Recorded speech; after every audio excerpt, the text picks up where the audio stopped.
All right. Welcome, everybody. Welcome to our final pitch day for the Santander X Global Challenge Blockchain and Beyond in the Scaleup category. We welcome today our 10 finalists who have been chosen through a very rigorous process of final pitch day for the Santander X Global Challenge Blockchain and Beyond. Sorry, there was an audio issue. I am back. As I said, our finalists have been chosen through a rigorous evaluation process, starting from over 200 applications of Scaleups innovating in the use of blockchain technology in various verticals. We're joined today by a panel of expert judges who will be listening to all your pitches, asking you questions, and scoring you based on 5 criteria. Judges, I will quickly ask you to introduce yourselves, if you don't mind. Starting from Megan Nielsen, please. Welcome and thank you very much for joining us. Thank you for having me. My name is Megan Nielsen. I go by Crypto Megan on social media. I'm a high-end crypto and NFT portfolio consultant, also for bridging Web 2 companies to Web 3, educator and advocate for women in crypto. I've been in the blockchain space for a really long time, so I'm honored to be here as a judge for your projects today. Thank you, Megan, and welcome. And once again, thank you for being here. Next, could I please ask Coti de Monteverde, please welcome and thank you for being here. Thanks a lot. It's a pleasure to be here today. I'm Coti de Monteverde. I'm leading the Crypto and Blockchain Center of Excellence for Santander. We set up this team back in 2016, and since then we've been working in payment systems, digital identity, and we issued the first end-to-end digital bond on Ethereum. And I'm also a vice chairwoman of Alastria blockchain ecosystem. Thanks a lot. Thank you, Coti. Welcome again. Next, could I ask David Schreier to introduce himself? Thank you, David, for being with us. Hi, everybody. I'm David Schreier, a professor of practice with Imperial College Business School, author of books such as Basic Blockchain and Global FinTech, creator of the MIT and Oxford Blockchain and FinTech online classes, and non-exec director for companies you might know like Copper Technologies and Mode. And I'm delighted to be here to support this entrepreneurial effort. Welcome, David, and thank you very much for giving us your time today. Next, could I ask Hamish McAlpine from Auxentia? Hi, I'm Hamish McAlpine. I'm a principal consultant here at Auxentia in Oxford. I work across higher education, corporate and government sectors at Auxentia with a particular interest in blockchain technology, as well as being a part-time NFT collector. Thank you and welcome, Hamish. And finally, Javier Coca from Token City. Welcome once again and thank you. Thank you. So I'm Javier from Token City. We are a Spain-based company. We help companies issue primary assets in compliant STOs. We facilitate secondary trading of asset-backed tokens, basically bringing the traditional economy into the blockchain. Thank you very much, Javier. And to all of our finalists, Javier has just finished judging the startup pitch day. So Javier may be a little bit fatigued from hearing a lot of pitches, but he'll be there and he'll enter his scores. All right. Could I please ask my colleagues to bring all of our finalists back into our backstage room, and then we will start calling you one at a time to deliver your pitches. Judges, in the meantime, if you just want to make yourself comfortable, grab some water and make sure that you have your score sheet ready to enter. We'll give you roughly a minute and a couple of minutes between pitches to enter the scores for the pitch you just heard. And then at the end, we'll have a bit of a discussion and deliberation to pick the winners. Okay, so we can call our first finalist into our pitch room. We're starting in the UK, and we'll be joined by Rachel Rawlings, who is presenting W2 Global Data Solutions.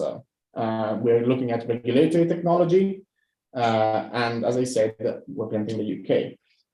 Here we are. Welcome, Rachel. You're muted. We can't hear you. Sorry. Thank you. Hello. Hi, Rachel. Do you mind sharing your screen and just make sure that everything works? Thank you. I think all our judges are ready to go. So just to remind you, you will have 4 minutes to deliver your pitch, and this will be followed by up to 4 minutes of questions from our judges. We'll start the timer as soon as you're ready and you start your pitch. So when you're on time, whenever you're ready. Welcome, Rachel. Thank you. Thank you very much. So my name is Rachel Rawlings. I'm head of product here at W2, where we specialize in global KYC solutions. So a common problem that we see is that corporations often manage multiple customer databases, which are not centrally accessible. It's often caused by acquisitions and the difficulty involved in amalgamating such data. Often the data points are very disparate. It's really common in industries such as fintech and iGaming. One example being Santander, which obviously has more than 50 global subsidiaries, and Entain, which has got 30 subsidiaries and 27 casino sites. Now, in addition, customers often buy multiple products across a customer portfolio. So you might have a Barclays card, you might have a Barclays bank account and a Barclays mortgage. Or customers who change countries and they want to use the brands that they already know and recognize. But the problem of repetitive and redundant know your customer checks for the same customer is costly for the provider, and it causes friction for the end user as well, which in the best case scenario results in a disgruntled customer, worst case in complete application abandonment. And this issue is only going to be exacerbated by the introduction of the Online Harms Bill in the UK and the wider EU consent project, which is going to require stricter age verification checks. So how can this be addressed through the blockchain? Verify once, validate often. So verify once and validate often. The customer is verified at the first point of entry to an organization. Now that's doing a check that meets whatever regulatory standards in whatever territory you're in. But from that point onwards, within an organization's closed ecosystem, you're validating against that original existing verification. So verify once, validate often is a single API integration that will provide a robust solution for onboarding whilst leveraging DLT for maximum ecosystem efficiency. It involves a centrally stored KYC record on the blockchain, which will create an instantly accessible, irrefutable audit trail, which can be interrogated quickly and easily, or even shared with auditors. It will enhance privacy by reducing the need for customers to keep providing KYC, repeatedly entering the information on the website, or repeatedly uploading copies of their passport. And there's no PII stored on the blockchain either. In addition, costs are reduced. So the validation cost is less than 50% of the original verification cost. And there's a reduction in overheads by having to manage only a single supplier. And there's reduced customer friction. So they don't have to go through the same process time and time again. And there's reduced opportunity for supplier downtime as well. Now, this solution meets the existing need today, and it's going to meet even stronger requirements and the issue of redundant KYC processes and cost efficiency, all in a way which is financially viable. Now, this is an interoperable platform which can be shared in an open or closed ecosystem. Data tampered with lacks integrity. So we're committed to providing access to tamper-proof data solutions which decrease costs, mitigate risks, increase efficiency and automation, and open new revenue opportunities. By simplifying access to the latest technologies, W2 provides the means to leverage data and build seamless customer journeys while reducing costs. Now, at a very high level, you can see that this shows the user coming in at the first brand or step and being verified, and then they enter brands 2, 3, and 4, simply verify again against the token that is already on the blockchain. Simpler, faster, and not siloed. So the big question is why W2? We've been around for more than 10 years. We're all about simplifying compliance processes. Compliance is often seen as a blocker. So we enable organizations to do what they do best by removing those blockers. We've got more than 400 services, all available through a single API.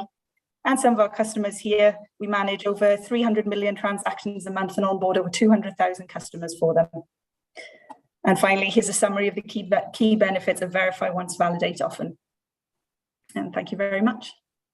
Great, thank you very much, Rachel, and perfectly on time. It's a great way to start pitch day. Judges, who would like to start us off with a question for Rachel and W2? David, please, judges, by the way, please feel free to raise a physical hand. I can see you all on camera, or a virtual hand, either works. David, over to you. Sure. So you kind of raced past your architecture slide. Can you go back and pull that up again? Of course I can. And specifically, my question is, I understand that the customer verifies their information. How are you at that initial point of entry validating that they're giving you truthful information? So at the moment, we offer a number of KYC checks. We have over 400 services globally, which we can use to validate information. We essentially work on the concept of a 2+2 check. So we're validating at least 2 pieces of information from 2 different sources. We also have services like document facial comparison. So are you providing a real passport, and is that actually you on it? So a number of ways that we can look at whether what you're actually providing at that point is real and has not been tampered with. Great. Thank you, Rachel. Koti, over to you.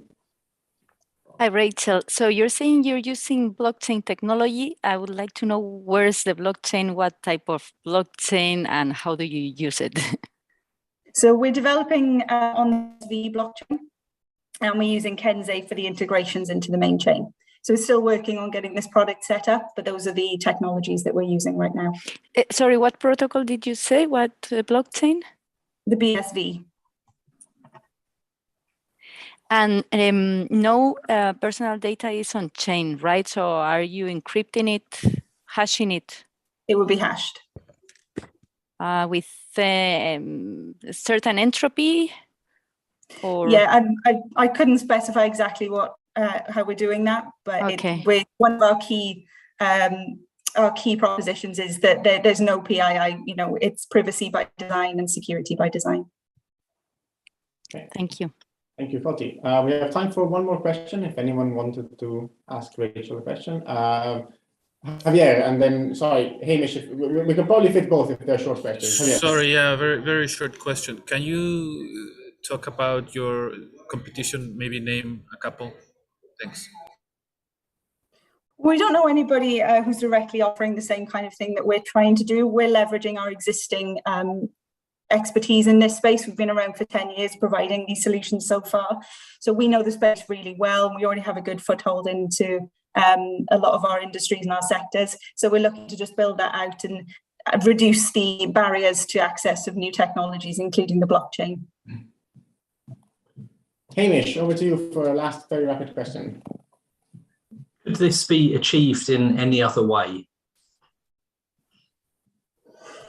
It's a very good question. I mean, you know, the blockchain is a really unique opportunity, and it's one that we see as being central and something that solves a lot of those problems. So, for instance, one of the massive problems, you know, as well as the costs, you know, we've talked a lot today about reducing the costs by simply verifying against the original check. But one of the big problems that we see in our industry is that people can't prove to the regulators things that they did and that they did them when they did them. It's not very easy for people to get hold of that data or to share it with regulators. So things like the blockchain are just really uniquely placed in order to meet those challenges. And there could be other solutions, but we're not really seeing anything at the moment that is ticking all of those boxes for us in a way that that's quite as efficient as the blockchain, or provides as sort of good technology and at the cost that we want to. Great.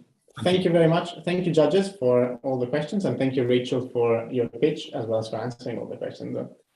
Judges, please feel free to start entering your scores in your score sheets. Make sure you're entering it in the right tab with your name. Rachel, once again, thank you very much, and thank you for starting us off. It's never easy to go first. Thank you very much. Thank you. Thank you. Bye. Okay.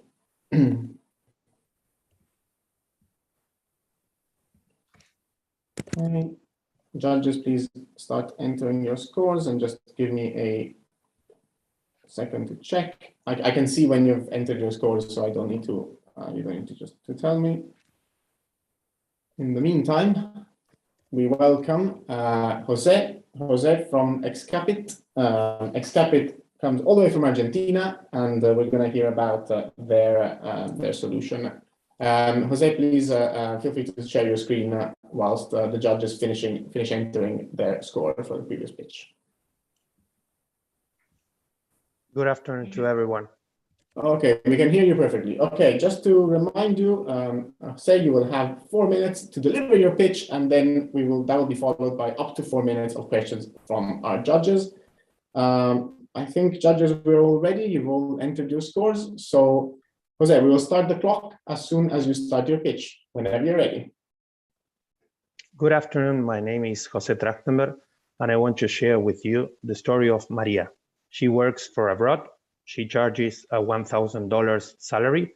And if she takes that salary in a national bank in Argentina, she would have half of her purchase power. But instead, if she charges in crypto, she would get a healthier financial way of planning her wealth. And also this Monday, she wouldn't have lost the 20% of her capital. The case of Maria, it's actually one of the cases within Latin America in which 2/3 parts of Latin America don't have access to healthy finances. And this is because the lack of trust on national currency, the lack of education, and also the lack of access to financial products and services. That's why we built a wallet in which to bring massive adoption of crypto, DeFi, and at the same time, building a powerful vehicle so as to get into Web3 and the metaverse. Our wallet is self-custodial, it's natively multi-chain, and also it's fully traceable since we are open source, and also we have been recognized as a digital public good. We launched Excapit in 2018, and in 2021, we were recognized and invested by UNICEF Innovation Fund under the thesis of breaking intergenerational cycles of poverty through disrupting the financial system so as to bring social promotion. And actually, we have reached more than 80 countries with more than 30,000 monthly active users, with more than 70,000 total users, and reaching more than 280,000 total beneficiaries. Regarding our competition, we are laser focused on LATAM, and that's why we have bring different options and services within the same journey of the wallet. On-off ramps, financial education, a donation network, and even investment products. We are natively integrated to Ethereum, Polygon, Binance, RSK, and this goes on and on and on. We also kept different on-off ramps at the same time that we brought to our wallet DeFi investments, swaps, so as to make it frictionless and simple to get into. Our business model is B2C. We charge a transactional fee on every transaction that's made in our wallet, and also we do revenue sharing with the Web3 protocols that we get clients. We are a 100% purpose-driven team with more than 40 multidisciplinary people that it's willing to tackle a huge pain within the region. The opportunity, it's about 200 million only in Mexico, and a total opportunity of more than $8,000 billion. We are bringing a valuable community through strong partnerships, contents, and at this time, we see great synergies with Santander, so as to give to their current clients education and onboarding to clients, providing different on-off ramps, and also having the chance to develop new financial products and having new risk assessment tools through on-chain tools. So hope to go together from fiat to metaverse and back. Thanks.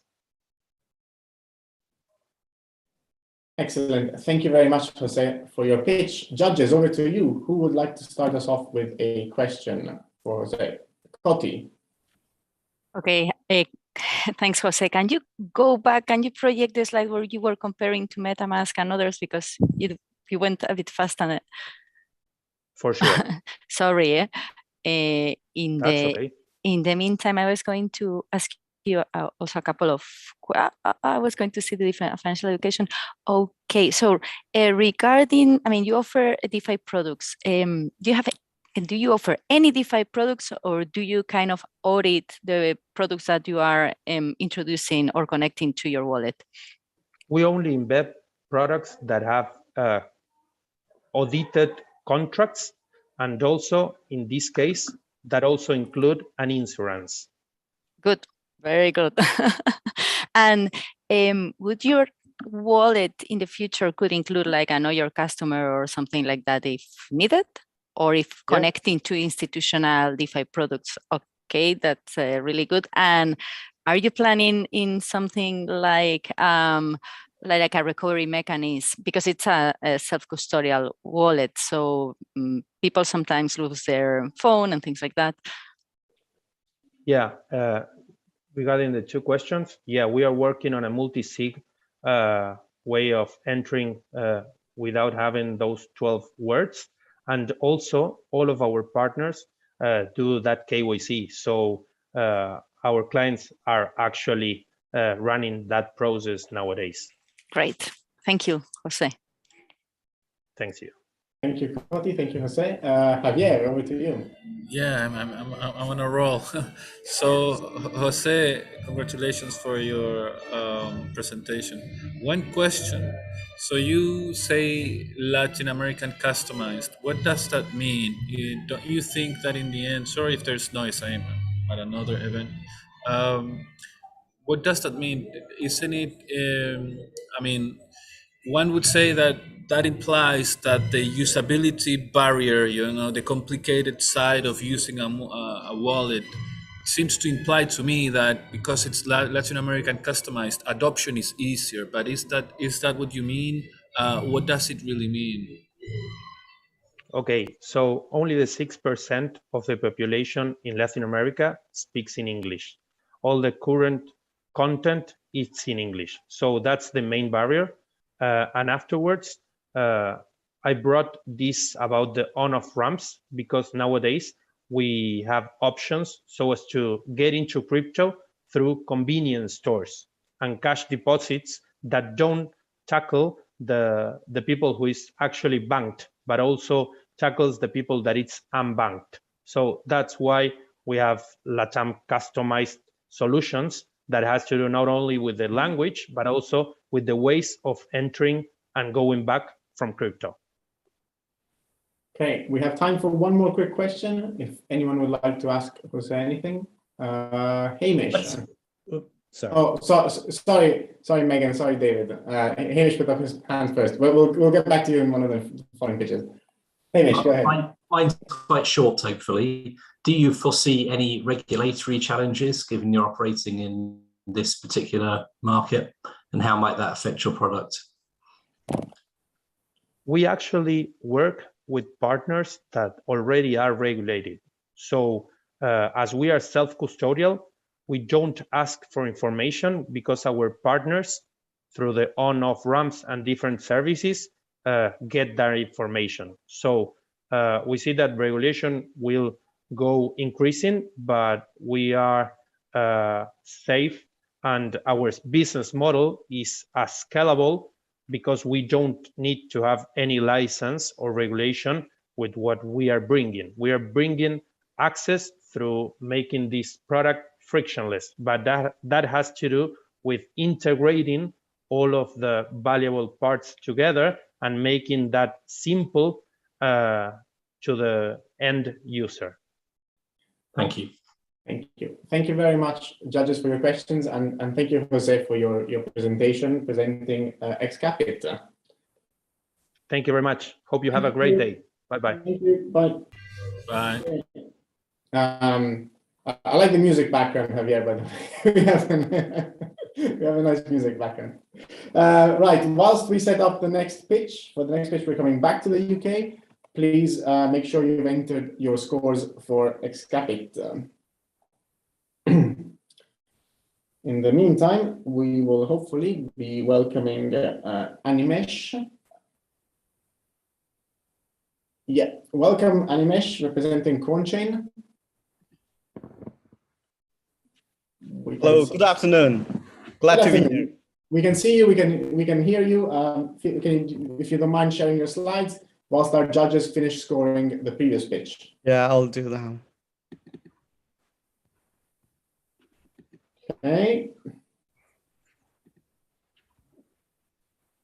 Okay, so I think our judges have finished scoring the previous pitch. So just to remind you, Animesh, you will have 4 minutes to deliver your pitch, followed by up to 4 minutes of questions from our judges. And we will start our timer as soon as you start talking, as you start your pitch. So whenever you're ready in your own time, please go ahead.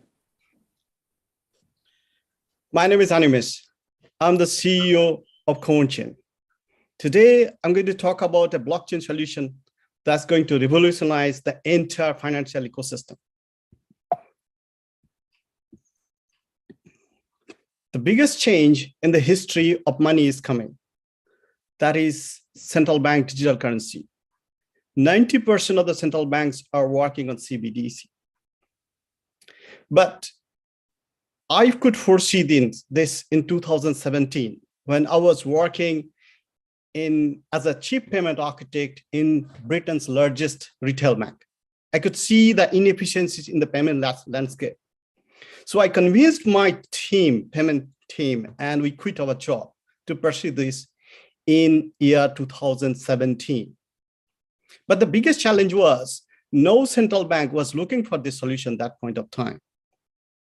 So ultimately, we figured out airline actually mimic the business model of central bank.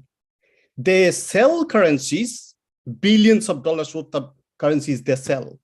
In fact, some airlines make more money by selling airline currencies than actually flying the passengers. Ultimately, we got the opportunity from IAG. They selected us as part of the Hangar 51 program. And we took that opportunity. And that was the opportunity we took to create the digital currency network that could span across globally. Using our network, a airline can effortlessly sell air miles to any businesses, and those businesses will then allocate air miles or the currency to customers as reward points. Customer can then use those air miles into other businesses like money to purchase things. So our business model is that we are actually making airline to make more money. So we make money when the air miles are sold. We make money when air miles are redeemed. And there is a trading opportunity. We can buy air miles in discount and sell. To do that, we had to use our entire financial technology experience. So we connected with all sort of payments network, card network, payment instruments, created posts for physical stores, connected with e-commerce platform. We did everything to make airline currency as liquid as money so that any business can issue a mile and then customer can use that mile to purchase something else.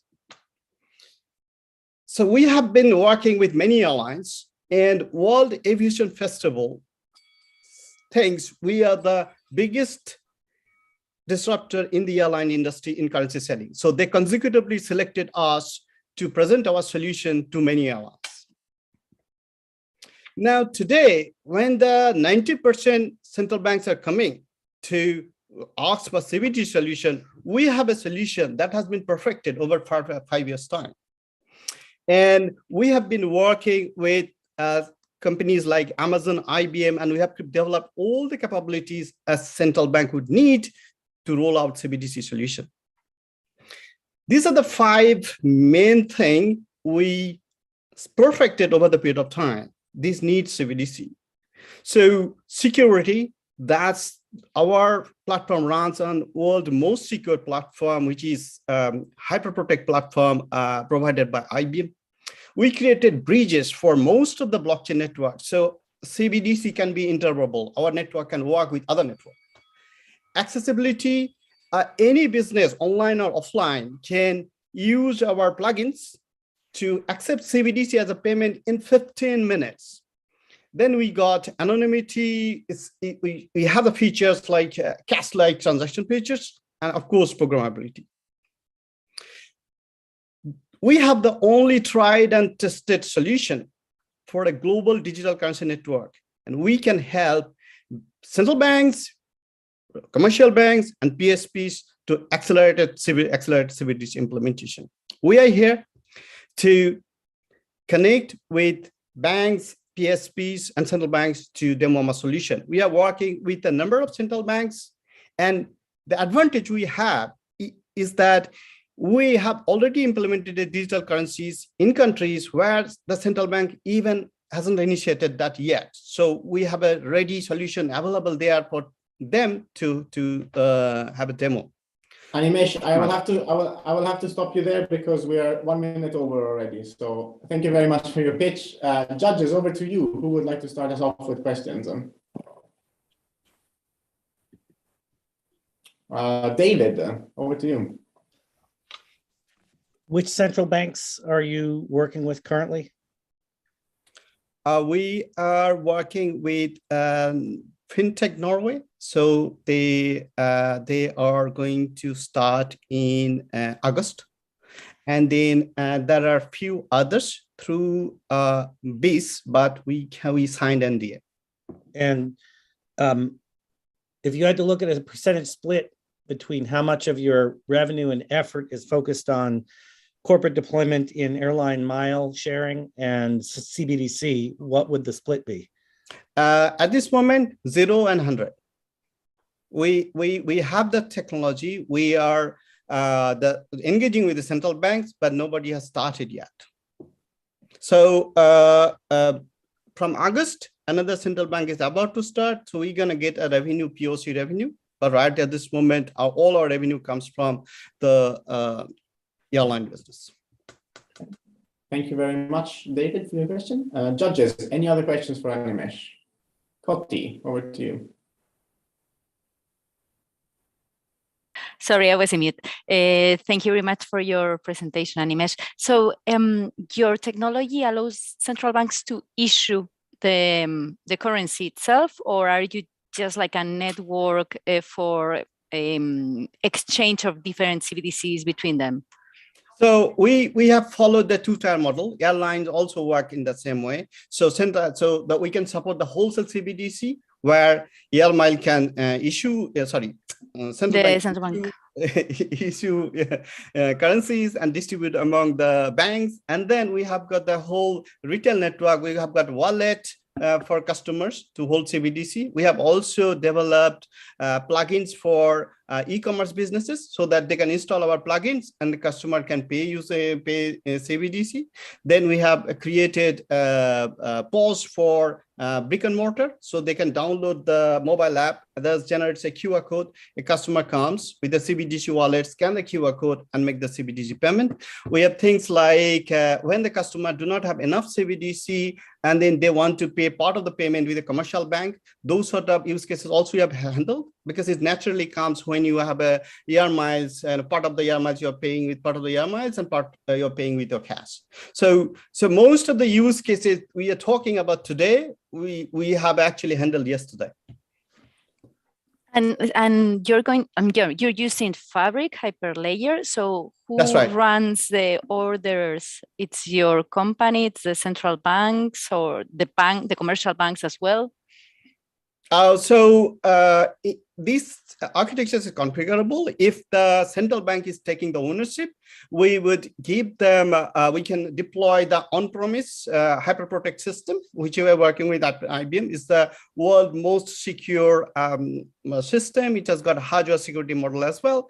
And then that would be, and then the whole system would be deployed, and central bank would monitor that, and they will run the raw order. Or we can be, for the commercial bank, we can run the network, we can run the order as well, and hook into the central bank currency system. Also, we have built the bridge. Animesh, sorry, I will have to stop you there because we've run over time for your pitch. But thank you very much, judges, for all your questions, and thank you, Animesh, for your presentation and your answers. Thank you. Thank you. Great. So judges, please enter scores for CornChain Limited whilst we prepare the next pitch. I apologize. I have a small crisis with my children. I'll be right back, but I've entered my scores. No worries. Thank you. Thank you, Dave.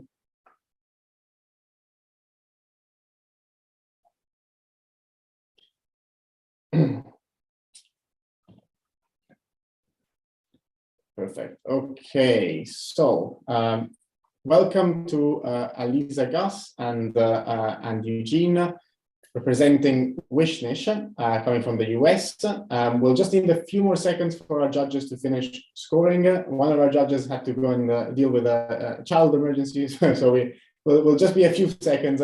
If you would like to share your screen in the meantime and make sure that everything works. You're ahead of me. You're so prepared. Perfect. Can we also hear you? Yes. Hopefully. Excellent. Perfect. Okay. So I think, Alisa, you will be delivering the pitch and Eugene is here to support with questions. Perfect. Yes. Okay. So just to remind you, you'll have 4 minutes to deliver the pitch and then followed by up to 4 minutes for our judges to ask you any questions. I think all our judges are ready. So thank you, David. Welcome back. And so yeah, we'll start the clock as soon as you start your pitch. So whenever you feel ready, please go ahead. Okay. Hi, everyone. I'm Lisa Gus, CEO and co-founder of Wishnish, a woman-led blockchain technology company out of the Washington, D.C. area and a home of the Earth-friendly Niche.io distributed ledger platform. And today I'm excited to be here to introduce the KnishKids e-commerce framework, built on top of Niche.io as a tool for fostering equity in local communities. First, a bit about us. Between my co-founder and CTO, Eugene Teplitsky, we share over 40 years of combined experience in tech that we use to bring about impactful change. So the blockchain and metaverse tools we build for e-commerce, supply chain, whistleblowing, and hyper-secure communications. Our Niche.io enterprise ledger empowers trust, truth, and transparency with no mining or gas across multiple cloud and on-prem environments, and is the only ledger light enough to run on universally affordable single-board computers like the Raspberry Pi. Given the challenges our world faces today, we really need a better way to support small and medium businesses, stimulate neighborhood economies, and get consumers shopping local again to help communities recover from COVID and a looming recession. Statistics show time and time again that money spent locally stays local and boosts hiring and taxes, while the lion's share of money spent online with the big guys is just never seen again. What we are witnessing is a race to the bottom, fueled by algorithms and AI that hurts local businesses most of all. A picture is worth 1,000 words. So these cell phones put in trees by delivery drivers to improve their odds of being chosen really goes a long way to highlight the perverse incentivization dragging entire communities down, and we all deserve better. We keep online spending equitable and maximize the money circulating in the local economies by making each and every KnishKids marketplace a gateway into the e-commerce metaverse with global discoverability, credentialing, end-to-end supply chain, payment, and actionable, ethically sourced data. Because KnishKids does not eat at stores' profits, communities have the resources at their disposal to fund impactful initiatives using money that would have gone to middlemen and gatekeepers, like free internet access, universal basic income, and more. KnishKids can be easily leveraged to support what we call the local economy. First, Wishnish works with local anchor institutions like Santander, chambers of commerce, business consortiums, and local governments to deploy their marketplaces, branded and tailored specifically to their needs. Next, vendors are invited to import their product catalogs, usually with something as simple as an Excel file upload, and become globally discoverable across the entire Niche.io ecosystem. Finally, delivery of local purchases is handled by participating residents and delivery drivers, shortening the supply chain and reducing our carbon footprint. The process can be further tailored for industry-specific workflows, like NFT marketplaces, e-learning, procurement, fundraising, and more. Given our decentralized nature, we are monetized like a managed enterprise blockchain platform. This means that anchor institutions get to keep 100% of the sale and determine what portion, if any, is directed towards community initiatives, while we are paid based on consumption of the underlying Niche.io ledger scaling with transaction volume. Annually, a typical anchor deployment pays between $25,000 and $50,000 for their platform as a service subscription. Wishnish scales to the partnerships, so we place a great emphasis on impact that can be achieved through working with ecosystem and channel partners like Oracle, HP, and AWS, academic institutions like George Mason University and UNC Chapel Hill, Google and Meta's Metaverse Standards Forum, as well as hyperlocal initiatives around the globe. We certainly wouldn't be here today if it weren't for some truly amazing advisors, bringing great public sector experience to maximize our reach into local jurisdictions and federal opportunities, as well as technology guidance from folks like Bernie Allen at Oracle and Frank Konieczny, former CTO of the US Air Force. Thank you so much for the opportunity to share our story with the Santander family. Thank you very much, Lisa, representing Vishnish. Over to our judges. Who would like to start us off with a question for the team? Megan, over to you. Hi. Yeah, I like what you said about cutting out the middleman economy and giving those fees back to the creators and the people who are selling and the vendors. And you're saying 100% of the of the sale goes back to the community, but what is your revenue model exactly? I'm not so clear about that. Sure. The revenue model is based around the so-called anchor institutions, which are the entities managing individual marketplaces. This would be local chambers of commerce, business consortiums, et cetera, that have reached into their local businesses. They're the ones that could institute potentially a commission structure to help recoup some of the costs. But given how low the expense typically is, it is comparable to typical enterprise cloud hosting rather than the typical expense associated with deploying blockchain infrastructure or even the cuts that e-commerce middlemen take. So in our case, we are the underlying technology provider. And as they deploy these marketplaces, the more volume they have, the more users they have, the more nodes, the more transactions per second they're generating. Therefore, that will increase the spend for these anchor institutions, but that doesn't necessarily affect the individual vendors selling through them. Okay. Thank you. Judges, anyone else has a question for the team? David, over to you. Why do you need a blockchain versus a simpler data system? The reason that a blockchain is helpful is because it enables multiple anchor institutions, multiple communities, and multiple marketplaces to collaborate on a common pool of products, vendors, reputation, etc., in a trustless way. Therefore, really each of the individual anchor deployments ends up being just one of many stakeholders within a global ecosystem. It's not a matter of centralizing the marketplace within a single entity, but rather everyone deploys their own infrastructure and it just happens to be connected and sharing a data lake of transactions. Thank you very much. We have time for one more question, if any of our judges would like to ask the Vishnish team a question. No? All right. Well, thank you very much, Lisa and Eugene, for your presentation. Feel free to unshare your screen. Thank you, judges, for your questions. Please enter your scores for Vishnish. Thank you very much. Thank you. Thank you. In the meantime, we will set up our next speaker. So we're moving south from the US to Argentina, where we will be hearing from the team behind Origino.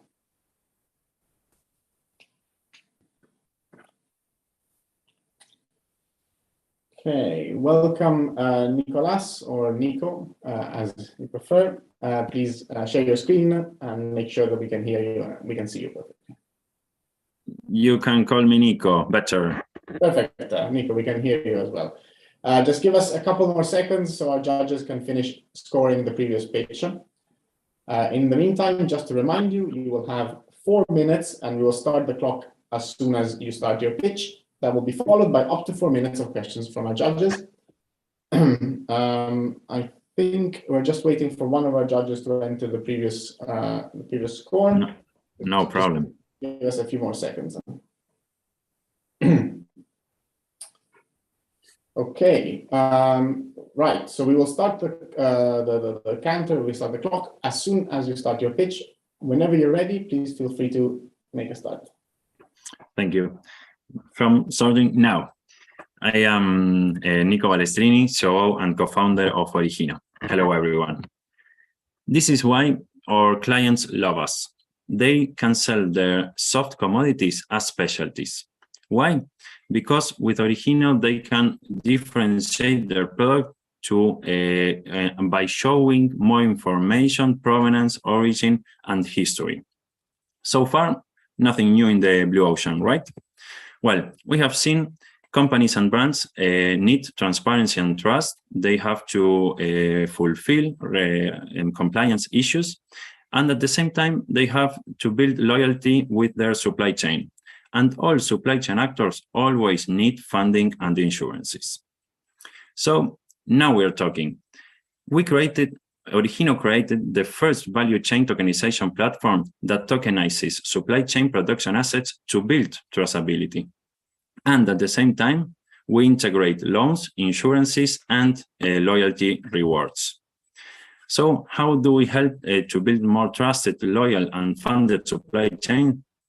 We, at the beginning, we tokenize and trace the production assets. Then we use that traceability information in real-time data as a score and proof of existence of the goods to offer low-risk loans and insurances. QRs in the final product offers a differentiation, so brands can use them.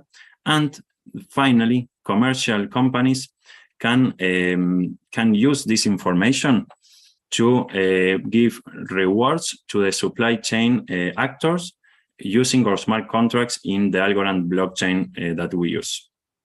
We have to earn money, yes, and we do it with subscription plans and a pay-per-use model, but also as revenue sharing working with loans and insurance companies. The food value chain has no roof, and this is only the beginning. We started and we are already tokenizing and tracing assets. We incorporated insurances as working with partnership with Sancor Seguros and the Money Tree. And now we are building our fintech future. And we're going to make it with sales and product partners around the globe, such as financial or consulting companies. Also, we have our fourth investment round open to Scaleup. And what is this financial future? We are speaking about producers using their production assets tokens as collateral, industry obtaining liquidity with security tokens and using the NFTs already created as guarantee. And also, we are unlocking trillions of dollars in soft commodities assets with risk assessment and sustainable lending for loaners. So if I was clear enough, everyone will understand why this challenge is so important for us, because we're offering access to digitalized, sustainable value chain loans in a transparent and in setting a centralized way. We are a 26-member team with traceability and a blockchain background. One of the founders is an agronomist and with institutional career. I am Nico Balestrini, a biologist with business management expertise, and I am a crypto crazy guy since 2012. We are helped by our partners, mostly Algorand and Amazon. So thank you very much for listening. Thank you, Nico, for your pitch. Judges, over to you. Who has any questions for Nico? Hamish, go ahead. How do you do proof of existence of the physical asset? Right. We create NFTs. So each production unit is an NFT, and the NFT gets traced. They have always input of new data with IoT or manually. How do you know that NFT belongs to a cow or a piece of equipment or anything else? And how do you know, even if you verify at one point in time, that that asset still exists in a month, or 6 months, or a year's time? Very good question. And this is because our platform is a ready-to-use platform of supply chains. So you have the supply chain of bovine, and you work as IRP almost, but tokenizing everything. And then you create that asset. In Argentina, it's very easy because each cow, for example, has a national ear tag, but other countries not. So you have to work with microchips or IoT, and we do not sell hardware. We are a software company, and we make the relationships. Great, thank you. Koti, over to you. Related to the previous question, Nico, so what type of goods are you tokenizing apart from cows, which I understand that it's easy to audit, no, that they exist and they are real. We tokenize Coti also. Also Coti. No, we are working with pigs, trees, cows, and now we are working with the IICA, and we are speaking about coffee, palm, everything, mostly soft commodities, because everything can be tokenized and traced. Okay, we have time for one more question. Any of our judges would like to ask a final question to Nico? Megan. So who are your competitors, and how does that compare to like supply chain? Yeah. Like Yes, competitors can be IBM Food Trust, T-Food, Suku. They are all in blockchain traceability, but the great difference is that we are the only one that we tokenize with NFTs each production unit. And this is very important if you want to make traceability. If not, you are not talking about anything. As we tokenize with NFTs, each minimal production unit, it can be a ton of soy, a cow, or a tree, is the digital identity. Great. Thank you, Nico. Thank you very much for your pitch, and thank you, judges, for all your questions. Please, judges, enter your scores. Thanks. And thank you very much for your time, Nico. No, thank you also. Thanks, judges. Bye-bye. Bye. Okay, we are halfway through, judges. You'll be pleased to know. We have 5 more. We are moving back to the US for our next pitch, and we will be hopefully joined by Jackie. Hello, Jackie.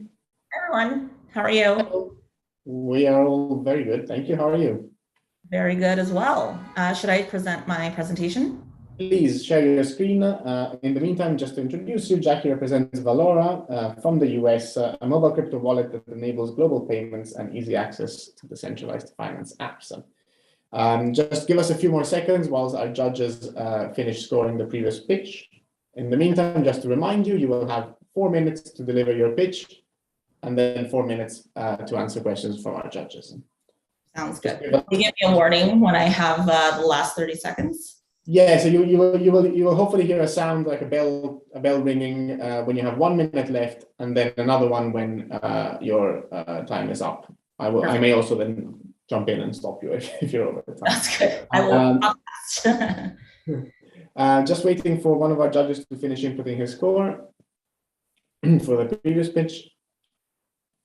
Okay, I think we are ready. So, Jackie, whenever you feel ready, we'll start the clock as soon as you start your pitch. Okay, sounds good. Hi, everyone. My name is Jackie Bona, and I'm the CEO of Valora.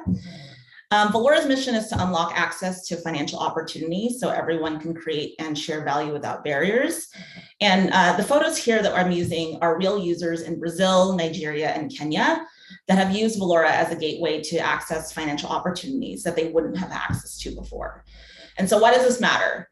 Over 2 billion people worldwide don't have access to traditional financial services. However, 2/3 of that group has access to a mobile phone. And so this really led my team to believe that mobile was really the key to unlocking access to these financially underserved communities. And so how do we unlock more financial opportunity for everyone? And really our belief is by making crypto useful and accessible to more and more people, all from their mobile phone. So I'll talk a little bit about what are the key benefits of Valora. And so we enable borderless payments at near zero fees. And the really cool thing is that you can actually send funds to any phone number in the world just by using their phone number. So you can kind of think about us as a WhatsApp of money. And so this enables you to actually text funds to any phone number in the world without that recipient actually having the Valora app pre-installed. Additionally, Valora is your gateway to financial tools and services. And so the screenshot here is of our dApps page where we basically highlight and merchandise different Web3 dApps that enable you to swap, lend, borrow, and earn, or even spend crypto on goods and services. And so at Valora, we're really dedicated to making that onboarding experience as easy as possible for people to get started in crypto. And we do this by merchandising our dApps very easily, but also providing easy on-ramps, low fees, and a seamless user experience. And the best thing is, as I mentioned, since we take a mobile-first approach, it's accessible to over 6 billion smartphone users in the world. I also wanted to highlight some of our differentiators. And so, Valora really is a solution to enable real world adoption for crypto. We have a really unique opportunity and an ability to replace public keys, right, that are easy to forget and hard to get right with your phone number. And so that really enables this mobile first approach. Gas fees are also very, very low, less than 1 cent. So costs are very accessible to the average person. And then also we actually enable the unique ability to pay for gas with a single token. And so this enables great usability for our users. And again, we're really focused on building a user-friendly interface. Our growth already proves that we're onto something. And so we launched Valora back in early 2021, and we've seen 17x growth by then, and we're used by hundreds and thousands of users in over 100 countries. So a really great thing to see and something that we're proud of from delivering value. Where do we see the opportunity to partner with Santander? It's really to give anyone with a mobile phone the ability to send money to anyone in the world and make it immediately available for use. And so we're partially there because what I highlighted here is that the ability to send funds to anyone in the world, Valora can do this today. You can send funds to any smartphone in the world within seconds at a fraction of a penny. However, the second piece, immediately available for use, is still lacking in the industry. And that's because we don't have robust on and off ramps in many places in the world. And so with this global network and this partnership with Santander, we can really make money movement seamless, global, and accessible to anyone in the world. And we've already seen the impact that Valora can have on people's lives. And we see that there's worldwide demand for wealth empowerment.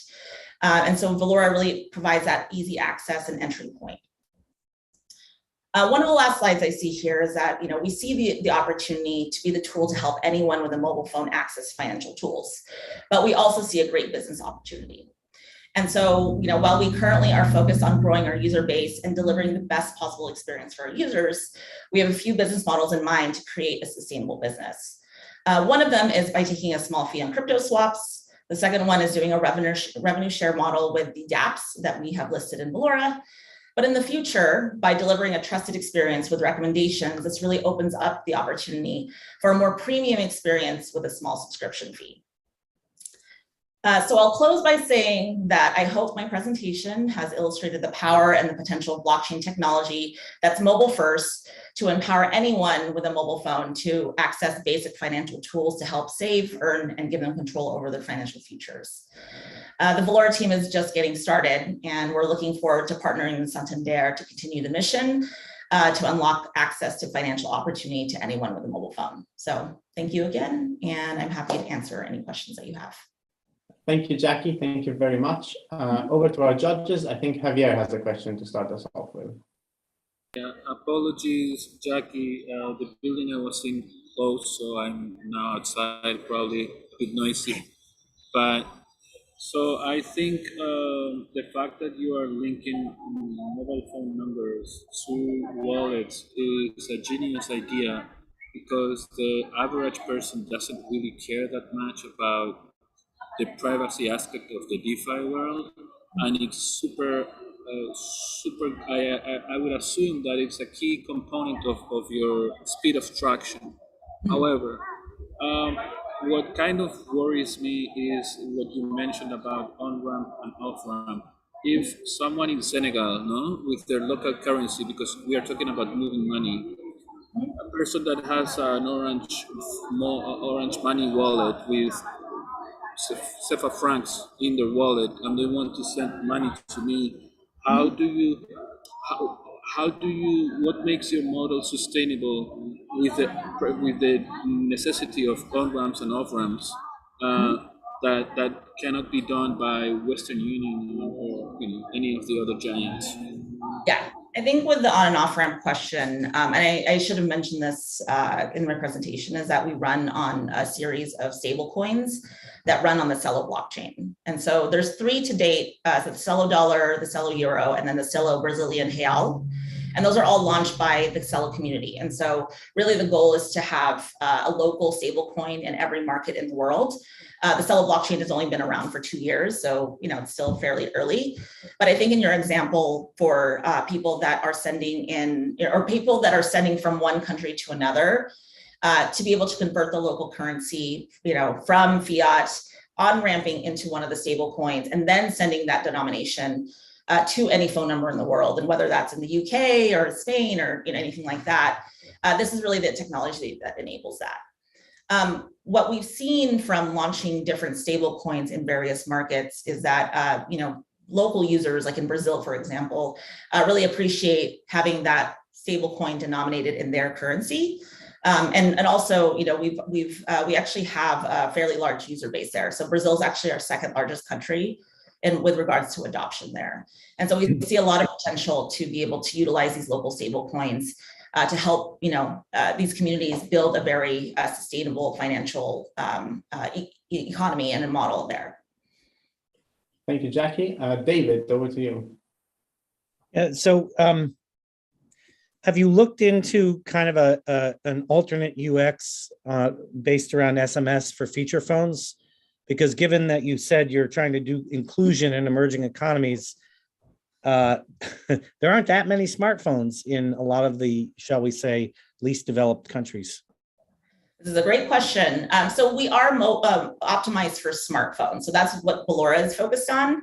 However, we do have partners in the Scaleup ecosystem that have built integrations for feature phones. So there's a company in Kenya called Katani Pay, for example, where you could actually utilize the same Scaleup stablecoins that Valora runs on feature phones itself.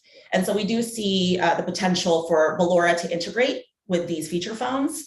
And, as an on and off ramp, for example, which actually does enable, kind of both types of users, both with the smartphones as well as feature phones. So we do see that as an opportunity and an overall goal that the ecosystem is working towards to really be inclusive for everyone. But there are a lot of people with smartphones, obviously. So it's a pretty big problem to solve as it is, but I agree that that last mile is super important as well. So we can't forget that. Thank you, Jackie. Hamish and Coty, we have time for one more question. So it will have to be one of you two. Who wants to go? Mine's really quick. 200,000 users in 100 countries. How many monthly active? Around 83 monthly active to date. So we've ranged around 60 to 80 monthly active. So, and we're around almost 300,000 active users, actually, or activated users with a balance. Coty, if your question is as quick as Hamish's, you can ask it. Is it a self-custodial wallet?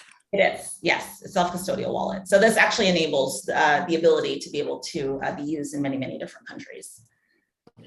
Okay, thank you very much, Jackie. Thank you, Jackie, representing Valora. Thank you, everyone. Thank you, judges, for all your questions. Please input your scores whilst we prepare the next pitch. So for the next pitch, we're moving back to the UK, actually. We're welcoming Valentine. Hi, hello. Hello, hi, Valentine. Hi. Welcome. Please feel free to share your screen Sure. whilst our judges are by Simit as well. Yeah. Hi, Simit. Welcome as well. Well, so I guess I'm assuming one of you will be delivering the pitch, and then the other person is here to help with questions. Absolutely. I will lead the pitch. Thank you. Just give us a few more seconds for our judges to enter the scores for the previous pitch and to have a breath between pitches, and then. Just to remind you, you'll have 4 minutes to deliver your pitch, followed by up to 4 minutes of questions from our judges. Couple more seconds. We will start the clock as soon as you start speaking. Okay, I think we're ready. So whenever you're ready, please go ahead. Sure, thank you. So hello, everyone. I'm Valentine Nabat. I work for Enchain. It's one of the leading research company in blockchain. We built and secure a Bitcoin SV protocol, and we want to present our central bank digital form of cash for financial inclusion for the modern economy. So at Enchain, we believe blockchain can solve real-world problems. So we're presenting to you a technology that will be including millions of people who are financially unbanked. The solution is a technology that respects privacy and guarantees security, transparency, and traceability. It is a low-cost, highly scalable solution that has limited impact on the environments. A unique solution that drives inclusion into the digital economy using a stable form of central bank money. So our belief, blockchain should be used as a utility, not for speculation. Our solution will have a positive impact on millions of people by being inclusive, using mobile networks, money, and also ATMs to convert physical cash into digital cash. Our solution replicates the key advantage of a central bank digital form of money, and our solution assists central banks in the way to digitize their money. Our digital cash money supports micro and nano payments for a fraction of a dollar cents, and it's accessible and ESG driven. We believe in empowering those who need the most without taking away from anyone. Digital cash creates a virtual path to reduce inequality as it provides financial inclusions. As we discussed, also financial educations, when you started to have e-wallets where you can manage your money, you started to get educated as well when a digitized economy. The solution can provide deficit into accounts and provide guarantee the privacy of individuals. Resilience for the economy by offering a solution that can go to global and standardized access to digitized economy for those who were deprived of it. By the same reason, diversity of outputs and exports limits the concentration of the risk and reduce as well the dependence on imports. You will have traceability and transparency as having every sequential number that is registered on the blockchain. So how does it work? It's a true peer-to-peer payment solution that is built on Bitcoin SV. So the central banks will use a hybrid permission model that will mint, monitor, confiscate, burn, or limited access control to create a real digital form of money. It's a programmable money. The money is the API. We use UTXO-based solution that will be minting the tokens, the money, on a public blockchain, which has to be resilient, secure, available, compliant, but most importantly, high volume and at low cost. Our user will be using access payment via interface providers. So you need a network of partners through either mobile providers or ATMs maintenance, or you can find different ways to get direct access to digital cash by limiting counterparty risk. Through a HD wallet, you guarantee the privacy, and you guarantee as well payments through offline solution by single payment verification process or USSD solution. So users could be using the money to pay for payment for merchants, and we have actually 2 IP patents pending for this digital cash solution. So how will we grow and scale? Our focus is for countries that have less than 70% of the population with a bank account. As of today, there is only 2 real countries that have actually started to be production on their solution, where most of the rest of the world are looking and researching for solution. As of today, there is still 1.7 billion of adults that remains unbanked globally. So, and how we will scale is by using a public blockchain that is low cost and highly scalable. Our business model, so our projection to onboard about 2 new central banks per year, and we will scale through the transaction fees, which remain extremely low. And so there will be professional service to build the solution, fixed price subscription for using our platform, data integrity platform, and our solution, and a base transaction process that will be tiered for the transaction fee. However, what is important to note is that citizens who use digital cash won't occur fees. This is the central banks that will carry the fees. And we have built our revenue stream based on the model that existed for seigniorage cost of today, minting, producing, and transporting regular cash today. So our solution has been budgeted versus existing central bank fees. Our differentiation is we're utilizing a public blockchain to maintain lower rates in terms of infrastructures. Valentine, please. Thank you. Perfect. There we are. Thank you very much. Sorry, we're slightly over the time. Coty, over to you for the first question. Hi, Valentine. Question, what's the public blockchain that you are using? We're using Bitcoin ASV, Bitcoin Satoshi Vision. We also built and secure. Can I do another question? Am I allowed? And what's here the role of commercial banks? Can they have any role? Absolutely. We have an integrations where we have digital cash and digital money. Digital cash is money zero. Digital cash is money zero. digital money is money 2, 3, and our solution is to incorporate as well digital money, but for today we wanted to present digital cash only. Well, I meant in the digital cash model as distributors maybe, or is the central bank going to do know your customer of their clients? I mean, for central banks, it could be cumbersome to manage all the users, right? If there's, for example, a problem, do they call the central bank? Are they? That was my question. Yeah, absolutely. I will definitely let Simit clarify this because he knows the architecture solution better than me. Yeah, thank you. Good afternoon. So our model supports a two-tiered model where we can use commercial bank or private entities to provide overlay services like customer services, even to be able to allow citizens to delegate security over wallets to a private institution. But we can also go direct. So we can have the central bank distributing cash direct via fiscal payments or, by salaries to public sector employees, or even to pay welfare. And so we have a model that allows us to do both different kind of integration rates. Thank you, Simit. We have time for one more question, judges, if anyone would like to ask the Enchain team another question.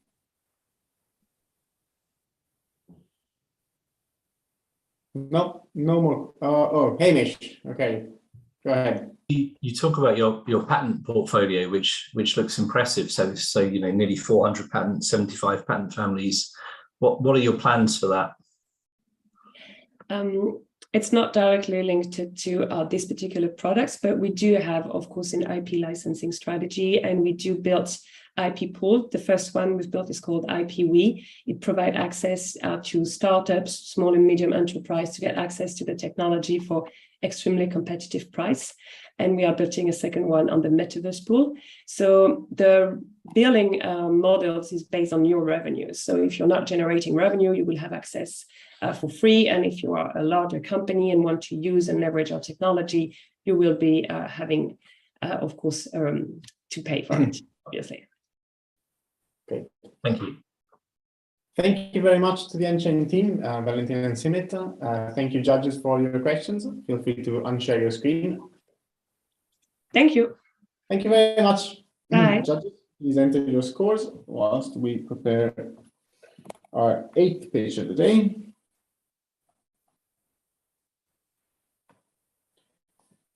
So from the UK, we're moving into Spain. And going back to validation and ID validation in this case, we will be joined by Ivan, representing Validated ID. Hello, Ivan. Hello. Hello, we can hear you, we can see you. Please feel free to share your slides. Just give our judges a few more seconds to enter the scores for the previous pitch. Absolutely. Let me share the slides. Are the slides on screen? Yeah, we can see them perfectly. We just need maybe 30 more seconds for our judges to finish scoring. In the meantime, I just wanted to remind you, I'm sure you know this, but you have 4 minutes to deliver your pitch. And we will make a bell noise when you have 1 minute left, and then when your time is up. Following that, we'll have up to 4 minutes for questions from our judges. Just a couple more seconds, and then we will start the clock as soon as you start delivering your pitch. Okay, I think we're ready. So whenever you are ready, please go ahead and start. Okay, so let's go. My name is Ivan Besar, and I'm the CTO and co-founder of Validated ID. At Validated ID, we are building a service like Stripe, but for your personal information. So our users are able to use their digital identities as easy as they do with the physical ones, but in a more secure and private way. So if you take a look at this famous joke, it's almost 30 years old, and we still don't know how to trust who is behind a computer. And with the Web3 and the metaverse, it's becoming even worse. We need to manage like many credentials, which in many cases are insecure. So just last year, more than 4 billion of credentials were stolen, and cybercrime has an impact of $6 trillion into the global economy. And that's why we're introducing a new paradigm of digital identity called self-sovereign identity, and it's a game changer. So you can have your passport, your driving license, your vaccination credential, all your personal information on your phone. And you can share just a piece of your data by scanning a QR code without sharing the rest of your digital identity. This new paradigm is built on top of blockchain technology, which allows creating a decentralized trust between entities and also ensures the security and privacy on the user data. And the time for this new reality is right now. So the European Union is currently creating a new regulation called EIDAS2 in order to promote that all European citizens have a digital identity wallet. And it will be mandatory that certain sectors, like banks, will accept this new way of identification. And on top of that, a big tender has launched in order to deploy large-scale pilots. We are in 3 consortiums for these big tenders as an expert and also as wallet providers. Our beachhead product is a digital signature service where our users are able to prove their identity in many scenarios. And from there, we are expanding into a self-sovereign identity service where our users are able to prove their identity in many other use cases, not just in the digital signature. Our go-to-market strategy is that we have partners, that integrate our services into the products and sell it to their customers. So we are like an embedded digital identity. And we have so far more than 200 partners active in the market. We have delivered so far more than 20 million of digital signatures, and our ARR is increasing every year intensively. We are now at 2.7 million ARR with a net revenue retention of 110%. Our digital identity service is running and it's been the first one to pass the wallet conformance test by the European Commission. We have different local governments and corporations piloting that service, as well as 2 of the biggest Spanish banks, BBVA and CaixaBank. We will love, by the way, having also the Santander logo soon here. So there is a big opportunity here. Gartner predicts that 65% of all internet identities will be self-sovereign identities. And there is a 45 billion market with just 1 identity verification per user per day. These are some faces of the team. We have 40 people, and the core team has more than 25 years of experience in the field of digital identities. We are also backed by investors like Caixa Capital Risk, Randstad, and Cuatro Casas.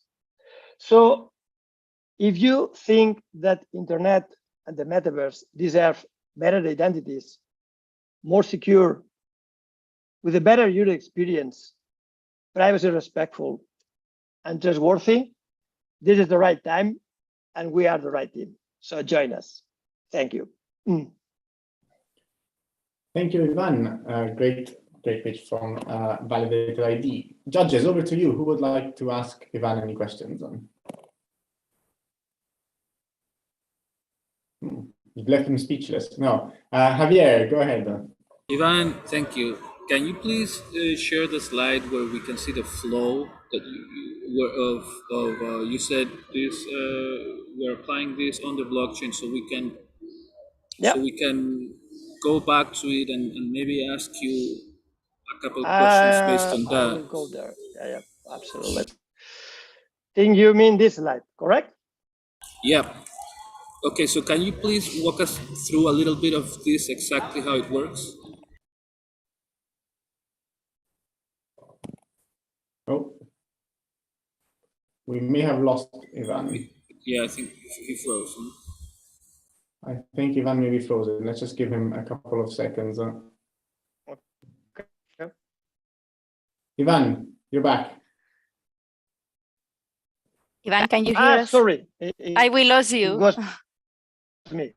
Maybe turn off the camera because we can't hear you. Yeah, I hear you now. Okay, let me turn off the camera. Wait a second. Okay, we can hear you. Go ahead. Yeah, which was the question? Sorry, I didn't hear the question. Okay, so actually, sorry, I said turn off the camera, but maybe then you cannot share the slide with us. So anyway, I think I can. Let me try. Okay. Sorry for that. Do you see the slide now? Yeah. Okay, good. So the question was, can you walk us through for us to fully understand how it works? Okay. It's challenging, but I will try. So the basic idea is you have some issuers that will issue some information about you. So for instance, the university will issue a credential saying that you are an engineer. And then there are some companies that will need to verify that information. For instance, a company knowing that you are an engineer to apply for a job. So it is, you will create that credential, and that credential will be held in this identity wallet that will be controlled by the user. And then you will be able to share that information with the verifier. So it is the same model that you have on the physical life, where you have physical wallet, where you get credentials from third parties and you present that credentials to verifiers. It will be possible to be done in a digital way. So you will have credentials from issuers.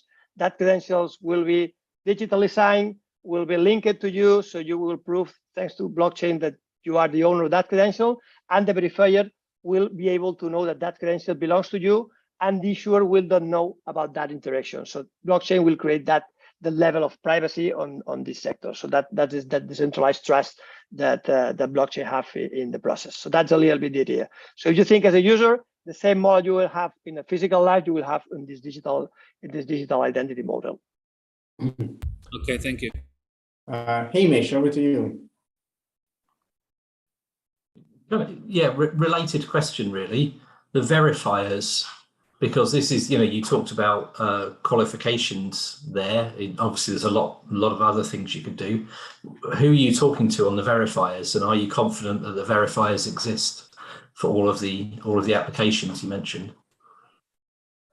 Actually, the verifiers, I mean, there are multiple use cases that you may imagine here. For instance, the typical know your customer process, right? So know your customer process, a verifier needs to know your identity. So here probably the credential will be issued by a government or by a know your customer process. Some people refer to that technology also to reusable know your customer, because you get a credential from an issuer that proves your identity. That could be a government, and that could be anyone that has proven your identity. And while you have that credential, any verifier can do check that you are you without making the know your customer process again. So again, if we compare with physical life, so you get your passport from the police once, and you present your passport to any verifier. So you do not create a passport for each interaction you do.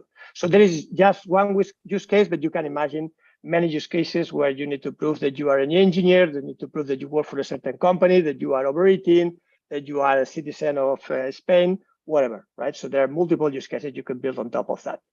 Thank you very much, Ivan. Judges, anyone want to ask a very quick last question?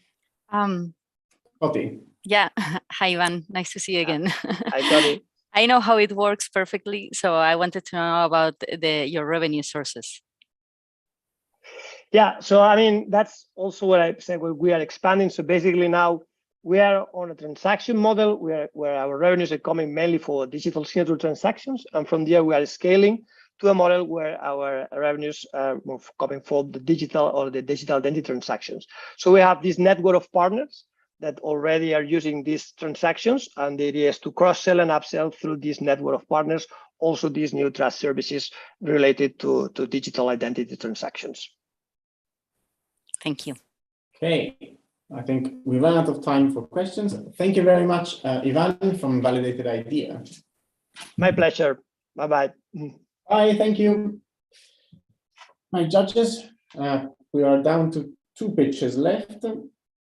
Thank you for entering your scores for Ivan and Validated Idea.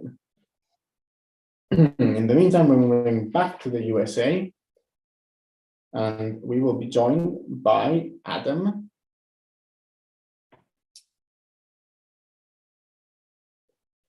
Welcome, Adam. Hey, how you doing? We're doing great. How are you? Good. You've been waiting for a while, but now is your time. Right, Adam, again, as I said, we're going back to the US. Adam is representing Almond Fintech, international remittance company enabling payments using blockchain. Adam, just give our judges a couple more seconds to finish scoring the previous pitch. Sure. And as a reminder for you, you will have 4 minutes to deliver your pitch, followed by up to 4 minutes of questions from our judges.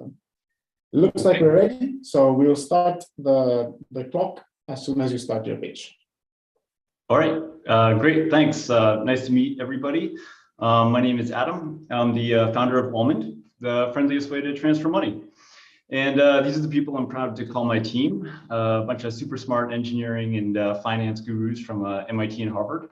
And we're on a mission to help people in emerging markets save $24 billion in international transfer fees and provide the most inclusive mobile financial service within the next decade. Why am I doing this? Well, basically, I spent the last 15 years in development, even started an NGO, building schools and vocational training centers to strengthen economies in emerging markets. But what I realized is basically the best way to help people help themselves is get them access to affordable financial services. And a good starting point is the ability to transfer funds, to send and receive remittances and small loans between family and friends across borders, wherever they are. But I think we all sort of know what stands in the way. The $48 billion in costly bank wire and over-the-counter service fees that average out to about 7% per transfer. But fortunately, there is a better system and an opportunity. So we're coming up on 4.4 billion mobile wallet users globally, which is growing at about a 25% CAGR. So soon everybody will have a mobile wallet. The next question is, how do we connect these mobile wallet users with a global system to affordably move and share what we value? And that's where Almond comes in, B2B technology provider offering existing trusted financial institutions and mobile payment providers with a secure global P2P transfer system through an efficient digital currency settlement process provided by Almond's unique transfer protocol that's white labeled and easily integrated through a turnkey API suite within about 3 weeks. And no implementation cost to our partner. And it kind of looks like this. This is one of our signed partners with access to about 12 million users in Cambodia. We charge just a cost plus 0.1% fee. And I'll talk about the cost in a second, but tiny margin, but adds up in a $1 trillion market. So how do we do it? We're standardizing communication across a network of financial institutions and digital currency exchanges. We batch fiat into digital currency, transfer across borders back into fiat at a settlement speed that's about real time. So FX volatility, just about gone. And the real beauty and innovation is right here, Almond's settlement optimization engine.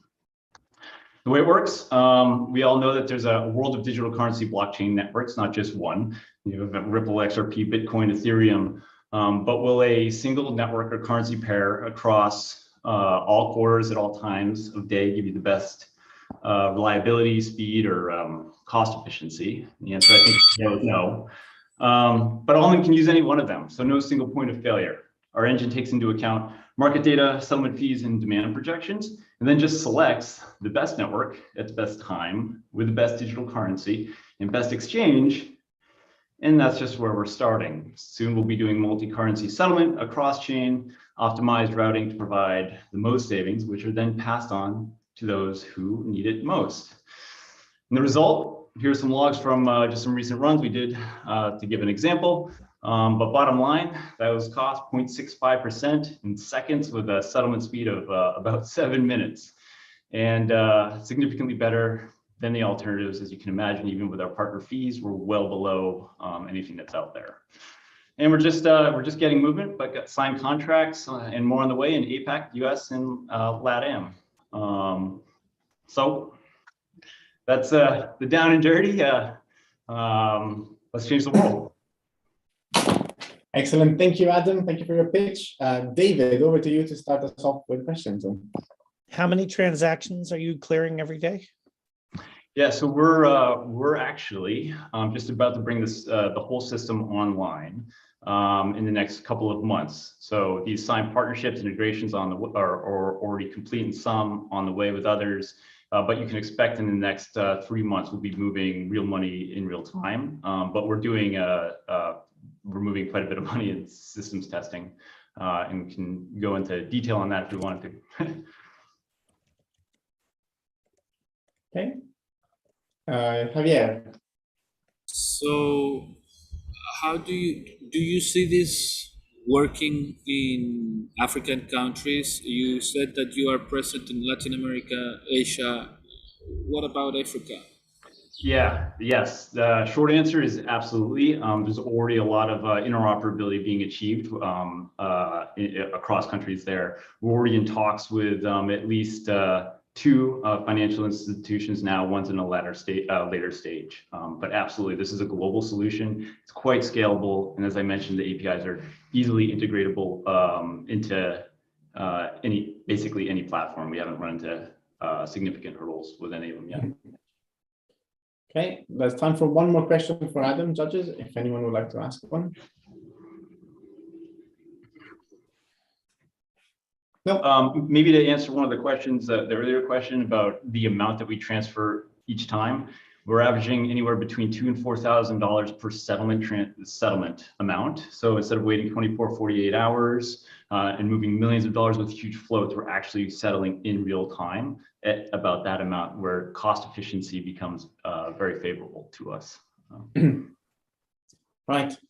Well, thank you very much, Adam, from Almond Fintech, sorry. Thank you for your pitch, and thank you for answering all our questions. You're welcome. Thank you. Bye. Bye. All right, judges, we are on our very last pitch of the day. Please enter your scores for Almond Fintech whilst we line up Zumo Enterprise, who will finish the pitch day.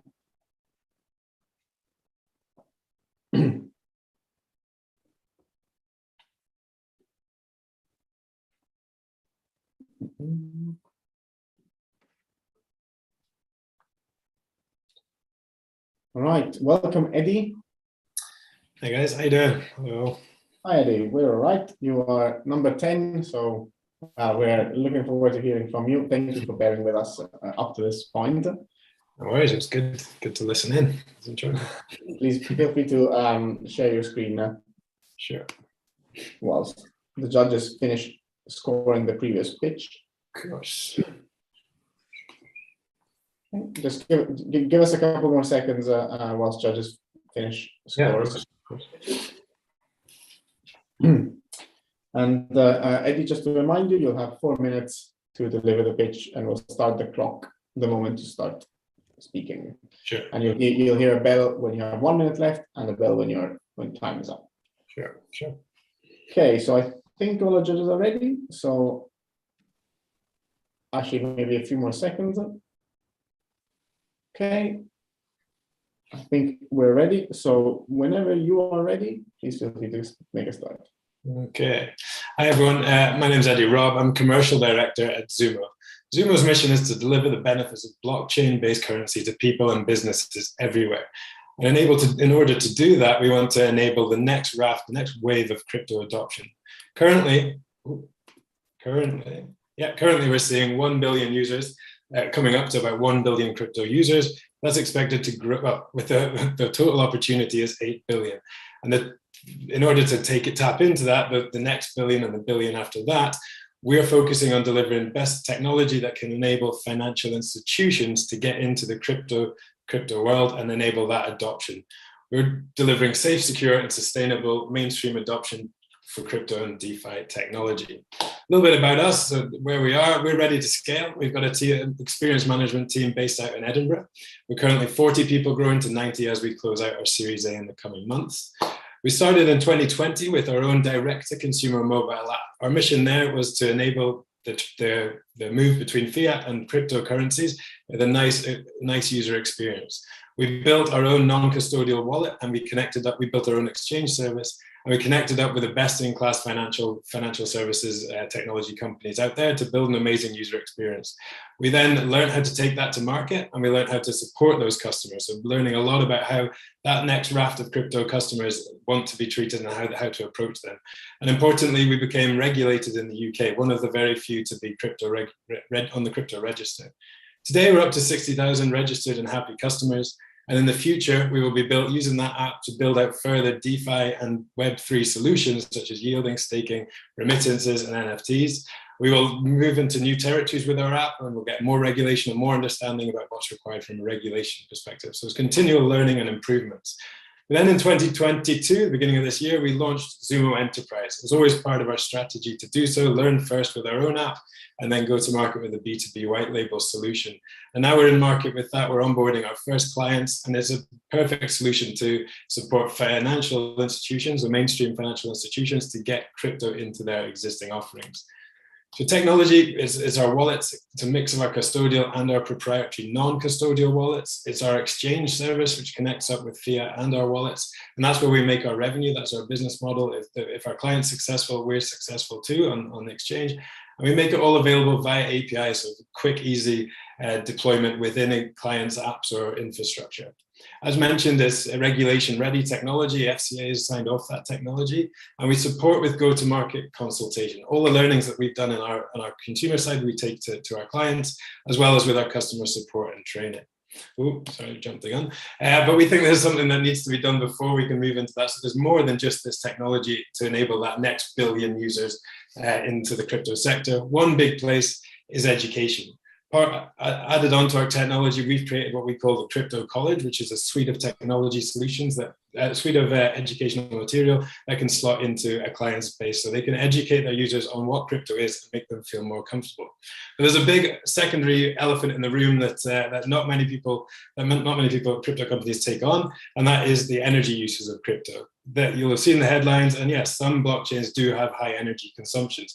But the exciting part of crypto is there's only one supplier in our supply chain, and that is the electricity provider. So if we can decarbonize that, we can make a big step towards that. So we're doing everything we can. 84% of customers want us to tackle this problem.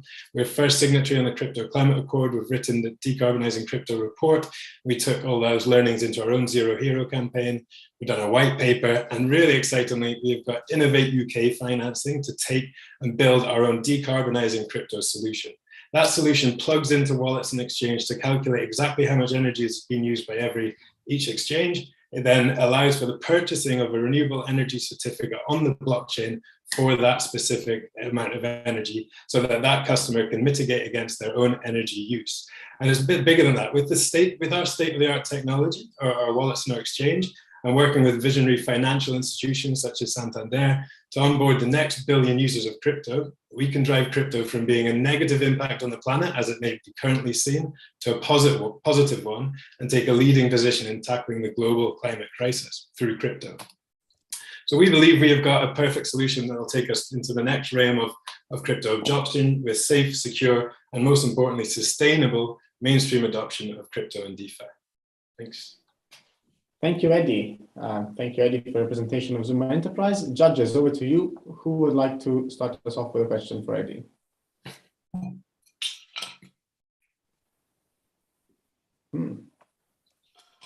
Hamish, over to you.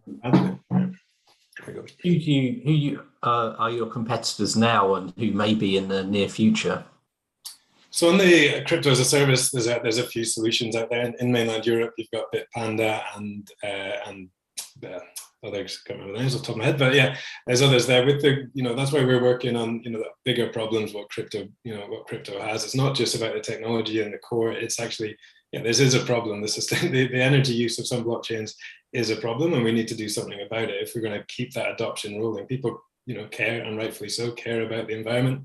And to get more and more people to use it on a daily basis, we need to take that on head first. And that's so on that question, nobody yet is really taking this on. They're all sort of burying their head in the sand when it comes to the climate piece. They try and battle the headlines as opposed to saying, well, actually, yes, it is true, and we're doing everything we can about it. And that's why we've been getting quite a lot. A lot of users are coming to our app because of everything we're doing there, and we're getting some really great conversations on the Zumo Enterprise side because of everything we're doing in that space too.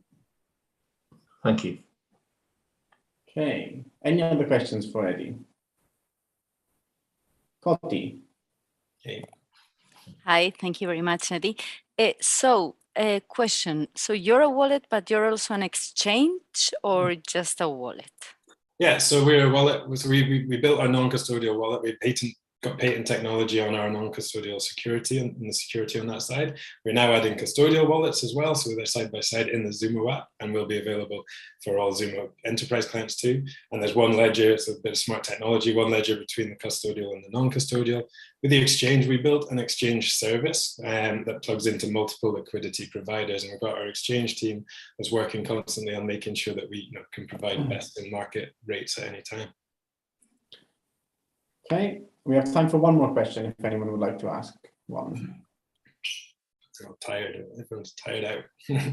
I'll go for that. So you said you have a non-custodial and you're building a custodial wallet. So I guess that's for those users that are afraid of losing their keys. So the big reason, like non-custodial, we love the concept, but when we're for trading, for regular trading of like lower levels, there's a lot of gas fees for, if you're non-custodial on chain. And then for, talking to our Zumo enterprise clients, they're already centralized organizations to then plug in a non-custodial flow where it's, give us your 12-word seed phrase and if they lose it, there's no support. It's just really hard to shift that mentality from being, okay, we'll support you with everything. You lose your password, you come to us, to, also this bit if you're non-custodial. So that's a big part of adding it in to support that. And then that educational journey, we can start with non-custodial, but then say, well, if you want to start with custodial, but then bolt on the non-custodial as an extra reason for being. So we're optional. As a client of Zumo Enterprise, you can choose between which way you want to go. And as I say, we want to be sort of the partner of choice for the full journey of crypto. We tend to start with crypto invest, which is just buy, hold, and sell and custodial, and then expand into sort of yielding and staking and the other piece. That's our sort of journey we're seeing coming. Thank you. Thank you very much, Eddie. Thank you, judges, for your questions. Eddie, thank you for having waited all this time, and thank you for having delivered an excellent pitch. Thanks for listening. Yeah, thank you. Thank you. Bye. All right. So for those of you who are following this on YouTube online, I am now going to thank you very much for listening. I will end the live stream so that we can go into a judgment deliberation session. A reminder that the winners will be announced at a live award ceremony a week today, next Thursday. Thank you very much for listening. Okay.